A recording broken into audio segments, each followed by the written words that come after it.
नमस्कार मंडळी, श्री स्वामी समर्थ. येत्या 2 एप्रिलला म्हणजेच गुरुवारी हनुमान जयंती येत आहे. दरवर्षी चैत्र पौर्णिमेला हा सण साजरा केला जातो, कारण याच दिवशी भगवान हनुमानांचा जन्म झाला असं मानलं जातं. म्हणून हा दिवस हनुमान जन्मोत्सव म्हणूनही ओळखला जातो. हनुमान हे भक्ती, शक्ती आणि निष्ठेचे प्रतीक आहेत. त्यांच्या पूजेमुळे मनातील भीती कमी होते, जीवनातील संकट दूर होतात आणि नकारात्मकता कमी होते, तसेच शनिदोषही कमी होतो.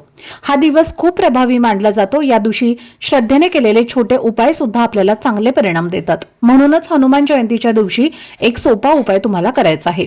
एका खास तुम्हाला झाडाला स्पर्श करायचा आहे. या झाडाला स्पर्श केल्याने शत्रूंचा त्रास कमी होतो, घरातील नकारात्मक ऊर्जा, नजर दोष, दारिद्र्य दूर होण्यास मदत होते.